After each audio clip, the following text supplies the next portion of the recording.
Hi, and welcome to our workshop series, The Path to Managing Your Own Rental Property. My name's Jeremy Goldschmidt, and I'm the founder and CEO of Rent Better. Today we're going to go into the first session of our 4 workshop series, and I'm really thrilled that you're here to join us. Today's session is all about the opportunity and why we think self-managing your own rental property is beneficial to you. Why we think you can deliver higher returns and get more out of your investment property, and why we think this is a really great thing for you to look into. I recognise that there's a lot of things going on in everyone's life, and there's a lot of other commitments and hobbies and family time and personal things that one must do at any time. So I'm really grateful that you've taken the time out and chosen to join us in this session.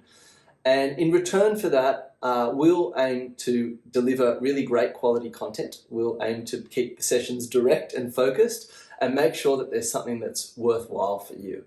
We're always really open to feedback, so if at any time you've got comments or questions or anything that you'd like us to help address, you're always welcome to leave comments below, or you can email us at info@rentbetter.com.au, and we're thrilled to be able to address those. I mentioned that I'm the CEO of Rent Better, and one of the luxuries that we have as a business is that we actually deal with thousands and thousands of self-managing landlords. And it gives us great pleasure to do series like this, where we can take the things that we've learned from all those landlords that we've dealt with over time and bring them back to a greater community of people who can leverage those experiences and those opportunities and actually apply them in your own personal situation. If you were to look on the internet or look at reviews on Google, I think you'll find that number one, we're lucky that we've got a pretty large loyal base of customers who have positive things to say, but you'll see pretty consistent themes amongst those people who are self-managing.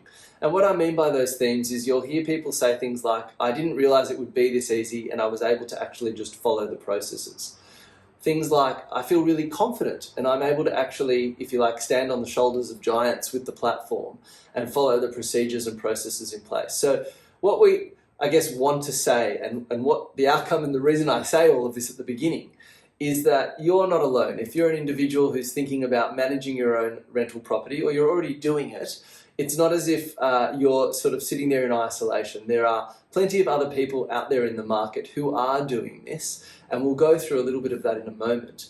But what we really want you to recognize is that there are others doing it, and we're able to, if you like, take all the best of those methods and ways that people are doing it and bring it to you in this series. So thanks very much for joining us, as I said. Thanks for bearing with us in a little bit of a setup here. There's obviously a lot to get through, so we're keen to set it up correctly.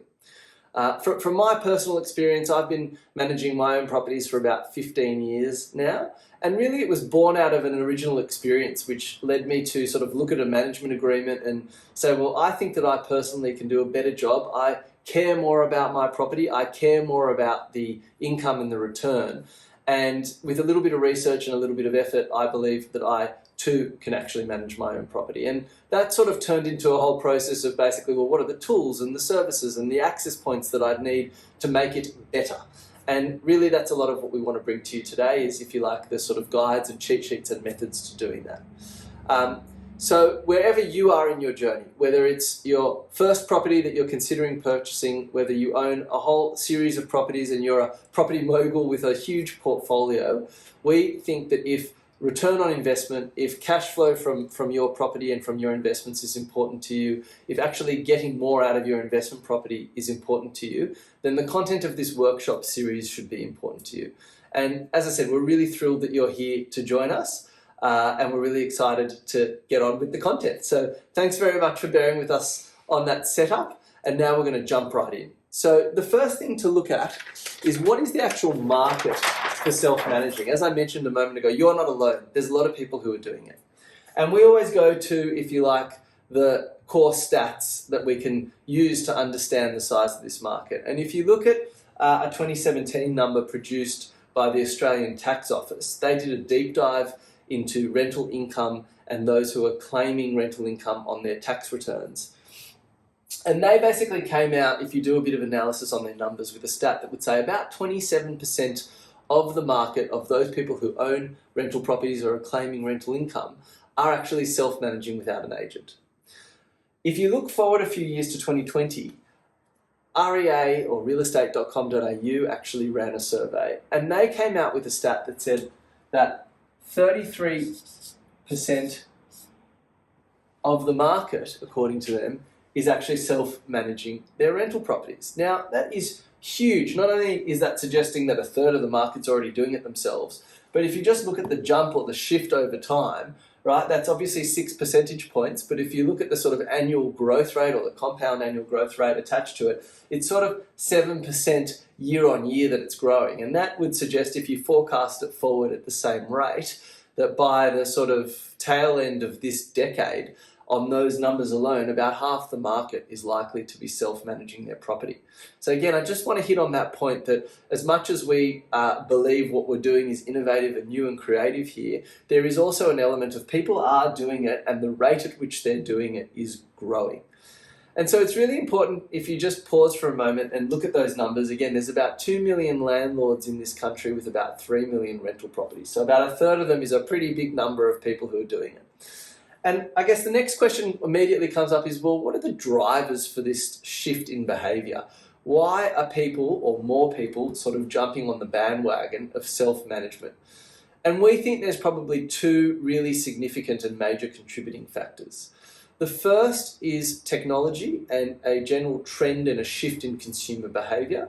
And the second is trust. And we'll touch on that trust point in a moment. What I want to start with is, again, this shift in technology and consumer behaviour. So not only is technology obviously making advances and enabling a lot more capability and functions and features and things that we used to probably have to do manually are now more easily achievable in an automated way.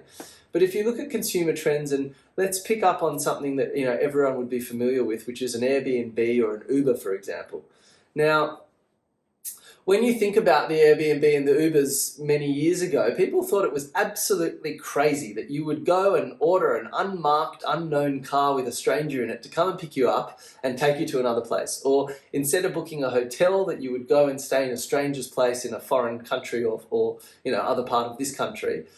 But yet you can see that over time the customer experience was positive and the ability to save money doing it was quite positive. And it actually becomes quite a natural part of everybody's life. And so whilst, if we look at this sort of curve of innovation and the timeframes, and we'd like to say that a lot of you here today are sort of in that early adopter or early majority stage, what starts to happen with some of these platforms and these ideas is they may seem crazy at the beginning, but over time they just become a standard part of everybody's way of life and everybody's way of doing things. And we obviously believe that the same thing is happening when it comes to property management. If you think you can save money and take control, and that there's a system and a platform and a way to do these things, then obviously you're more likely to go ahead and do it. But the second contributing factor to this, and perhaps this has had a much larger impact, and not a day would go by where I think people would be in a conversation or at a barbecue and would hear perhaps somebody saying a story or telling a story about an experience with a property manager or an agent where perhaps it wasn't a great outcome for them. And I think in general, we see that trust becomes a bit of an issue. And we're going to lean on Philip Kotler, who's a marketing professor who's come up with a great concept, and this is a version of it, which is called the price value matrix. And what he did is basically just plot, if you're going to pay for a product or a service, you're going to obviously pay towards the lower end a low price or the higher end a high price. So this side is the price.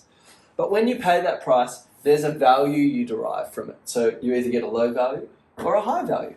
So if you're paying a high price and you're deriving a high value, then you're in this premium segment where you can think of, your Gucci's or your Tesla cars. You're willing to pay more and you're getting more out of it.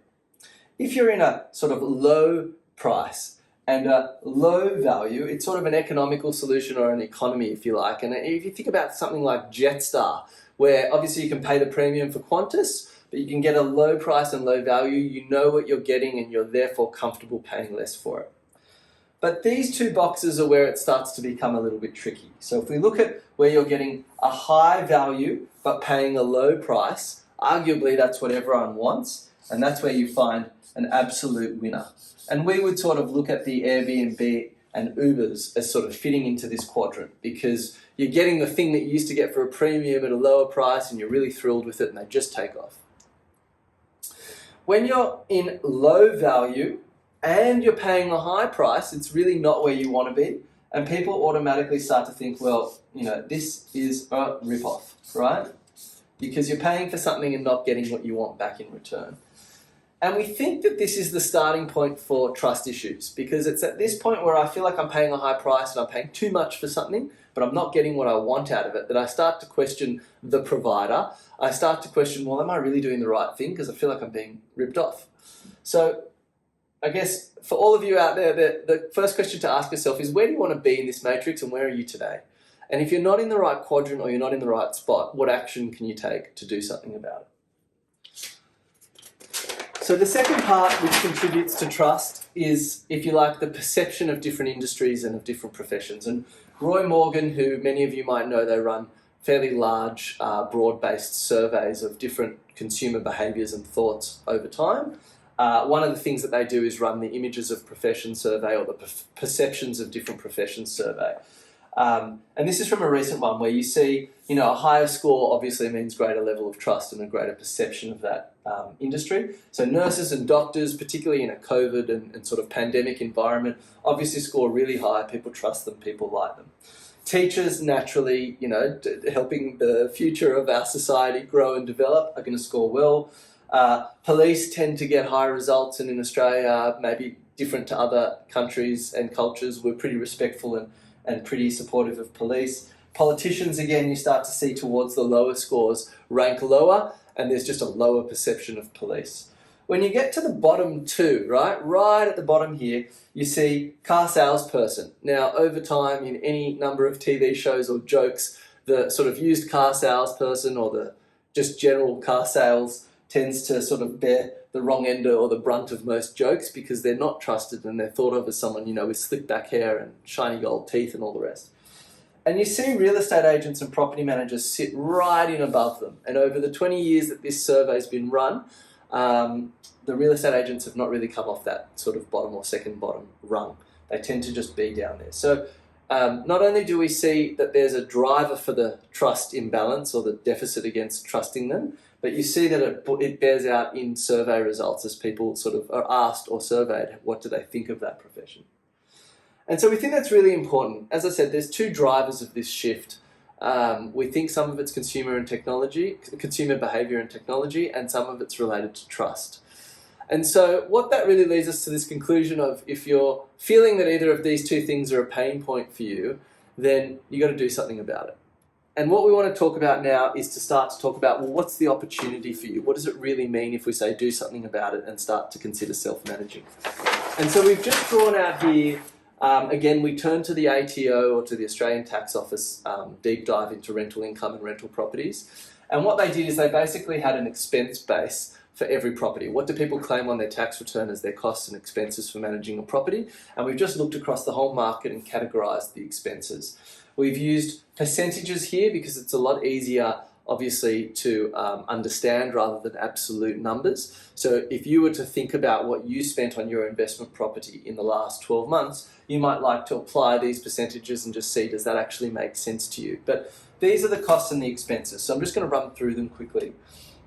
If you look at the bottom here, the biggest one, and really we would call it an uncontrollable expenses, is going to be the bank costs or the borrowing costs. So that's the interest that you're paying on your mortgage or on the funding that you've received in order to buy your property.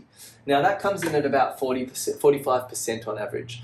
And truthfully, there isn't a lot you can do about it. You can obviously go and pay cash for your property and buy it outright, but most people will have some sort of mortgage or loan against their property. And this cost is likely to be there, and it's just a very big part of what it costs to buy a property.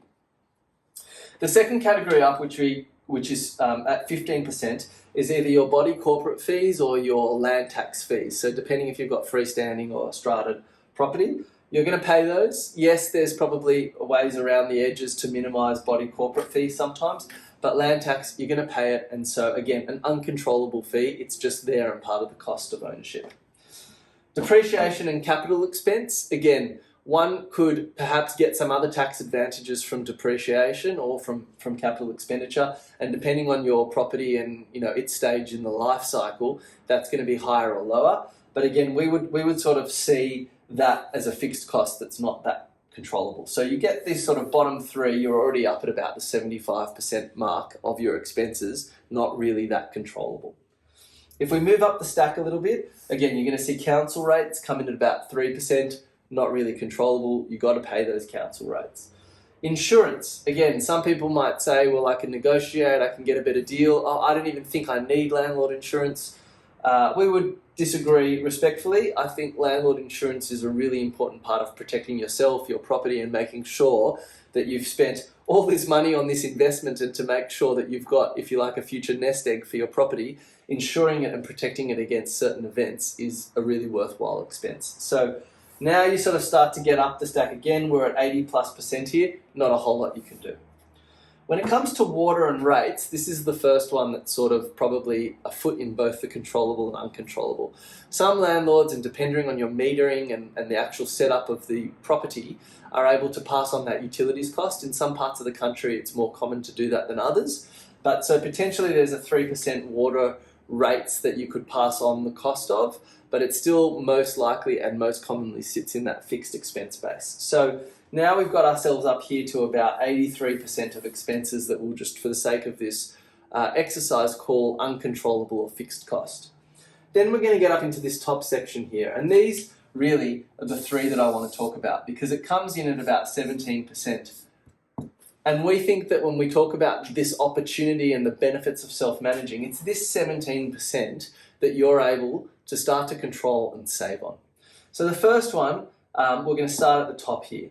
When we talk about advertising, and we hear this question all the time, is what is the actual rack rate for advertising? What's the standard costs? Why am I being charged this? Why am I being charged that? Sometimes that the actual fees that you're paying, obviously through a third party, can be more expensive than what the actual costs are. So paying 2%, and again, it depends on the frequency of advertising, but sometimes there's a way to minimize and reduce that cost. So there's an opportunity here on that 2% and advertising the property. If you keep your tenant for longer, you obviously reduce that further, so that's a really important part of this analysis. The second part is agent or management fees. Again, you can see a number here at about 8%. Depending on where you are in the country, that fee may sort of be as low as 5% or as high as 10%.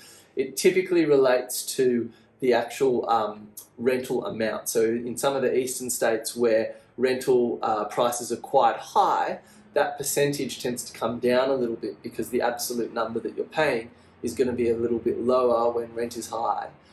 When you're on maybe in Western Australia, parts of Queensland, even South Australia, you do start to see that rate go up quite a bit, because the actual average rental price tends to be a bit lower. So when you multiply that out, the absolute number or the cost of a property manager needs to sort of be somewhat similar. And so therefore, if rent is lower, the rate that you're going to pay is going to be higher. So again, across the country, it'll be 5 to 10%. And that in itself is just a huge chunk. And it's the thing that you always hear people say, well, I'm paying a high price, I'm not sure what my value is that I'm getting in return. So there's a real opportunity there on 8% of the expense base. The next one is repairs and maintenance. And again, you can see it comes out to about 7% there. This is one that we'll always hear, and I'm sure, again, that those of you who are watching have heard similar things, that the number of events per year tends to be questionable when someone else is managing your property. Now, it's not to say that there is no need for repairs and maintenance. There'll always be a need for it. And again, depending on how old the property is or where it's at, that's going to change a little bit. But we definitely see amongst our customer base and those that we speak to, that they'll sort of report that they need maybe 1 or 2 repairs and maintenance events a year, and they tend to be quite small because they're essentially just maintaining the property. What we often hear on the other side of it is, if you would speak to sort of agency groups or property managers, they'll typically come in at 5 to 6 maintenance events a year. And what that's doing obviously is it's more work and more activity, and this becomes a questionable expense at 7%. So there is an opportunity not to neglect the property, not to avoid things that need to be done, but just to control that expense, how much is paid, how frequently, and in the way that it's done. So we think when, again, you look at the three of these together, that's 17% of your expense base. Now, anybody out there who has an investment elsewhere and said, I can actually improve my returns by reducing the expense base by 17%, would say that's absolutely worth looking at. And we think, depending again on your circumstance, that it becomes a matter of a few $1,000s a year that you can actually save. If you look at that over the course of the lifetime of the investment or the property, it's really meaningful. And in fact, if you've got multiple properties, it's even more meaningful. So I just want to pause on that, because when we talk about this opportunity here about saving money, we're really diving into these areas. And what we're going to start to talk about in the next session is not just why this is important, not just the fact that this is a real opportunity and a benefit for you, but we're actually going to get into, well, what does it mean to do these things, right? What are the steps involved? And then further down the track, we're going to get into how to actually do them. So we're just coming into the end of the session now. And as I said, the next session will be focused on what are the steps involved. There's 5 steps that we'll focus on. But I just want to do a very quick thank you for joining us for this session. In the next session, we'll go a bit deeper. If you've got questions or comments or anything that you'd like us to address, please, by all means, leave them in the box under the video, or you're welcome to email us at info@rentbetter.com.au. Thanks very much for joining us, and we'll see you at the next session.